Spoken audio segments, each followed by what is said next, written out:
भगवत मार्ग का पथिक सबसे पहले उसमें एक क्षमता जागृत होती है, सामर्थ्य। क्या? द्वंद्व रहित। सेवक जी महाराज सेवक वाणी में, शत्रु मित्र सम जानी, मानि मान अपमान सम, दुख सुख लाभ नहानी, यह जो कृपा हरिवंश की। जिसके मुख में नाम चलता है और चित्त चरणारविंद के चिंतन में रहता है, मुख बरनत हरिवंश, चित्त नाम हरिवंश रति, मन सुमिरन हरिवंश। तो ये क्षमता आ जाएगी। क्या? ये द्वंद्व है, शत्रु और मित्र में समान भाव, मान और अपमान में समान भाव, लाभ और हानि में समान भाव, सुख और दुख में समान भाव, निंदा और स्तुति में समान भाव। तो बोले द्वंद्व रहित, द्वंद्व विमुक्ता। ये पहली साधक की वृत्ति जागृत होती है, ध्यान रखना। अगर आपकी साधना परिपक्व अवस्था की तरफ जा रही है, आपकी साधना ठीक है, तो पहला लक्षण है तितिक्षवः, वो बहुत धैर्यवान और सहनशील होगा। सुख दुख लाभ हानि मान अपमान निंदा स्तुति, इसमें वो समान भाव रखेगा। चलो हमारी स्थिति ऐसी नहीं, लेकिन हमें सुनने को मिला तो समान भाव रखने की चेष्टा तो करें। पूज्यपाद श्री उड़िया बाबा जी महाराज, यदि तुमसे कोई द्वेष करता है और तुम्हें भगवत प्राप्ति करनी, तो वो जब दिखाई दे तो उसके चरणों में प्रणाम करो। अगर पास से निकले तो राधे श्याम, वो भले ना बोले। अगर तुम ऐसा किए तो उसके बैठे हृदय में जो श्री भगवान हैं वो मिल जाएंगे तुम्हारे को। अगर तुम्हारी दृष्टि दोषयुक्त हुई तो कर लो भजन। जब तक वो नहीं मिटाओगे तब तक भगवत प्राप्ति नहीं होगी। हरिवंश नाम लीन जे अजात शत्रु ते सदा, ये शुद्ध परमार्थ अध्यात्म की चर्चा है। यहां व्यवहार को भी अध्यात्म बनाया जाता है।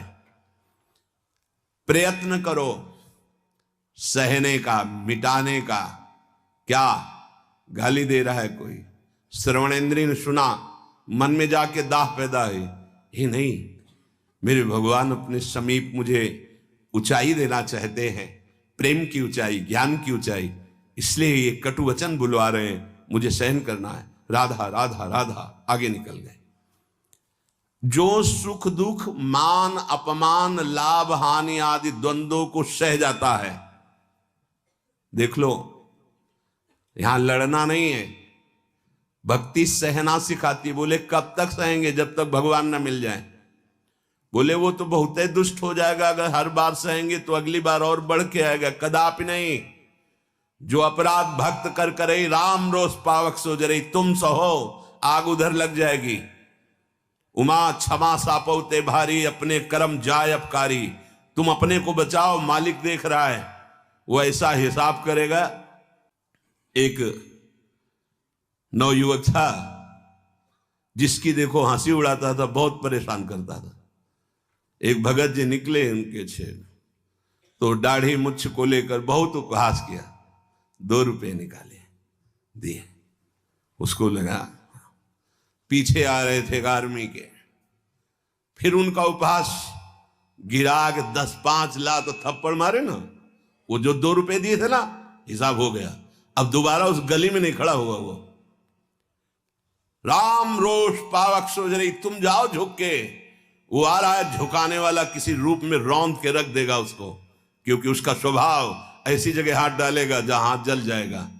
ये ना सोचो कि अगर हम 10 बार सह गए तो 11वीं बार वो फिर बोलेगा, बोलने लायक नहीं रहेगा। जो अपराध भक्त कर करे राम रोष पावक सोजरी, तुम्हारा कर्तव्य सहन करना और मालिक का कर्तव्य हिसाब करना। एक साधु जा रहे थे, गंगा किनारे भ्रमण कर रहे थे, तो छड़ी रखते, सोटा लंगोटा लोटा ये साधु के पास रहता है, तो सोटा लिए हुए थे और अपनी मस्ती में जा रहे थे। ऐसे पीछे धोबी कपड़ा धो धो के ऐसे सब फैलाए हुए था सूखने के लिए, उसने देखा इतनी मेहनत से तो हम धो रहे और बाबा जी रौनता चला जा रहा है, तो जिससे धोआ वो पीटने वाला डंडा वही दौड़ा लेके रुक्मिणी जी के पास भगवान बैठे, विनोद तत्काल सुदर्शन चक्र, फिर ऐसे शांत हो गए। तो रुक्मिणी जी ने कहा प्रभु जरूर ये स्थिति किसी भक्त पर संकट आने पे होती है, रुक क्यों गए? बोले उसके पास लाठी थी, उसने हिसाब कर दिया, 2-3 डंडे बाबा जी ने मारे, 2-4 डंडे धोबी ने मारे, तो दोनों धोबी ही है, इसीलिए मट गए। हाँ, अगर वो सर झुका देता तो वहां द्वारिकाधीश का सुदर्शन चक्र सेकेंड के कम हिस्से में उपस्थित हो जाता। सर्वव्यापी तत्व है भगवान के पार्षद, जैसे नारायण निकला और वहीं हरि पार्षद प्रकट हो गए। आप अगर डंडे चलाओगे ना तो हिसाब किताब आपका भारी पड़ जाएगा। अगर आपने सर झुका दिया तो वो हर समय तुम्हें देख रहा है, कोई क्षण ऐसा नहीं है, कोई जगह ऐसी नहीं जहां उसके नेत्र ना हो। हाँ, विश्व तच्चक्षुर, पूरे विश्व में उसके नेत्र विराजमान हैं। सहना सीखो, यदि आगे बढ़ना है तो सहना सीखो। हमारी बात मान लेना, अगर मान लोगे तो जान जाओगे कि इसका रहस्य क्या है। जो सह गया सो भगवान को प्राप्त हो गया। जितना सहोगे उतने महान बनते चले जाओगे। ये शिक्षा हमको एक शराबी ने दी थी। वैकुंठ धाम ब्रह्मावर्त बिठोर ले गया, एकांत में ठाकुर जी के श्री विग्रह को दिखाया और नीचे के संगमरमर को दिखाया और कहा देखो यही संगमरमर तिल तिल काटा गया, टूटा नहीं, तो आज भगवान बन करके आरती होती है। ए बाबा जी बना, टूटना नहीं, चाहे जितना कष्ट आवे।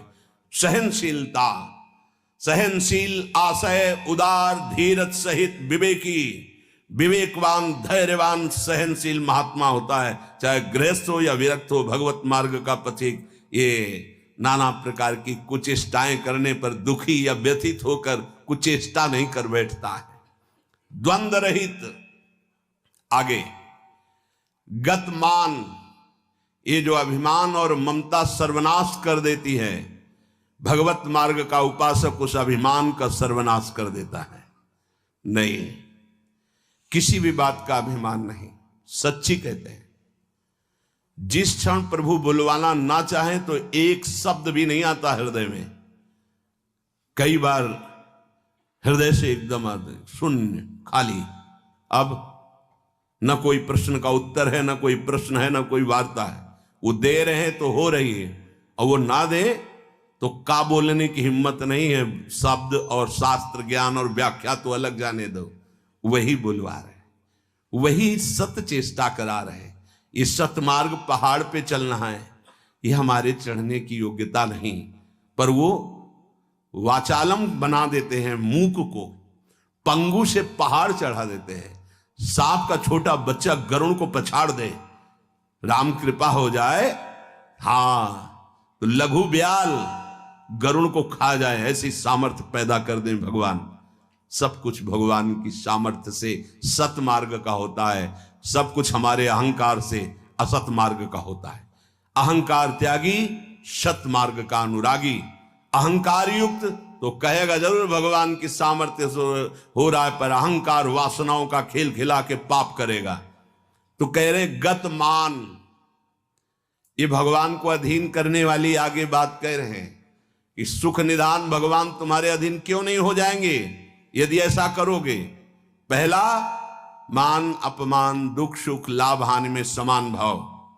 दूसरा, मान को स्वीकार मत करो। ये देहाभिमानी पुरुषों के द्वारा किया हुआ प्रणाम नमस्कार, ये देहाभिमान को पुष्ट करने वाली अविद्या की एक नई चाल है। उनके हृदय में विराजमान सच्चिदानंद भगवान को देखते हुए इसे विनोद में उड़ा दो। विनोद में, मैं जान रहा हूं प्रभु, अब नहीं फंसेंगे, गुरु कृपा हो गई। आपका ये प्रणाम नमस्कार फांस नहीं सकता, नाथ आप तो हमारे स्वामी हो। अब नहीं, लाखों प्रणाम दंडवत हो रही, लेकिन नहीं, वो तुम्हारी प्रणाम दंडवत नहीं हो रही, वो तुम्हें फंसाया जा रहा है। आखिरी खाई है यश कीर्ति मान। नहीं, हे सच्चिदानंद गुरुदेव, आप सब रूपों में काहे को मजाक कर रहे हो प्रभु, आप ही तो विराजमान हो नाथ, कोई नहीं फंसा पाएगा। अब हम तो बड़े भजनानंदी, हमारा बड़ा नाम हो रहा है, प्रणाम नमस्कार हो रहा, तो आगे है खाई, उसमें मुंह भरा गिर जाओ, निकल नहीं पाओगे। जैसे कंचन की खाई, कामिनी की खाई, ऐसे कीर्ति की खाई। तो गत मान सबहि मान प्रद आप मानी, सबके चरणों में बंधन भक्ति, मेरे नाथ इन सब रूपों में विराजमान। वो प्रणाम कर रहे हैं, नमस्कार कर रहे हैं, वो जय बोल रहे, ये उनकी महानता है। वो अपने हृदय की स्थिति के अनुसार बर्ताव कर, हम तो अधम जीव हैं, प्रभु की कृपा से चल रहे। मेरे प्रभु सब रूपों में है, कहीं मान नहीं छुएगा, और अगर मान छू गया तो विष चढ़ गया। सम्मानम कल्याति घोर गरलम, ये मान रूपी जहर केवल गुरु कृपा से ही दूर होता है। एक ही जगह इस मान की धुलाई होती, दूसरी जगह नहीं। और दूसरी जगह तो आप जहां भी जाओगे वैष्णव चिन्ह देख के सम्मान होगा। एक है घाट, गुरु घाट, जिनमें इसकी धुलाई होती है, वहां कोई भी तुम्हारी चतुराई नहीं चलेगी, कोई भी गुण नहीं चलेगा, कोई भी प्रभाव नहीं चलेगा। वहां धुल के रख देते हैं इस मान को। और जहां मान धुला और दैन्यता आई तो हरि कंठ लगा लेते हैं, भगवान उसे अपने समीप रख लेते हैं। बलिहारी गुरु आपने, जिन्होंने मान को मिटिया मेट कर दिया। बलिहारी कभी नहीं सुधरता है मान का स्वभाव। ये गुरुदेव, इसीलिए गुरुदेव के हाथ का खिलौना कोई बिरला ही बनता है। अहंकार के हाथ के खिलौने तो सब बने हुए, जैसी चाबी भरता है अहंकार, वैसे ही खेल हो रहे। लेकिन कोई गुरुदेव के हाथ का खिलौना विशेष लाडला होता है। भर दी चाबी, अब उसके हृदय में खेल चल रहा है निकुंज का। मान का त्याग करा करके दैन्यता का भाव प्रकाशित करना, ये प्रेमी महापुरुष सदगुरुदेव की कृपा से होता है। गत मान, आगे ज्ञान रथ। ज्ञान किस बात का? एक क्षण भी प्रभु का स्मरण न छूटे, इससे बड़ा कोई ज्ञान नहीं। बात पकड़ लो। तुम्हें कुछ आता हो या ना आता हो, बस राम कृष्ण हरि राधा राधा बोलना आता है, इससे बड़ा कोई ज्ञान नहीं है। ये भगवत स्मृति है। यस्य स्मरण मात्रेण जन्म संसार बंधनात् विमुच्यते, नमस्तस्मै विष्णवे प्रभु विष्णवे, जिनका स्मरण मात्र जन्म मरण बंधन से मुक्त कर देता है। राधा राधा कृष्ण कृष्ण।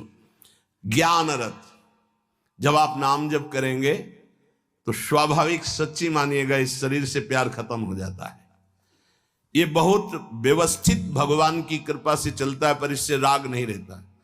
पुराने कपड़े से जैसे तुम्हारा कोई राग नहीं रहता, फेंक देते हो कूड़ा में, ऐसे ही इस शरीर से ज्ञान रत उपासक को कोई संबंध नहीं रहता। बिल्कुल समझ लेना। जैसे कबाड़ में पड़ी हुई गाड़ी से ध्यान आएगा, ऐसे गया, पर आपकी रति नहीं होगी क्योंकि बेकार हो गई है। ऐसे हर समय उपासक की दृष्टि में गाड़ी, ये जो पांच भौतिक गाड़ी, ये केवल भगवत प्राप्ति के लिए है। अगर ज्ञान प्रकट हो गया तो इससे कोई रति नहीं रहती, इससे कोई अपना शरीर का राग मिट जाना ही सब ज्ञान है।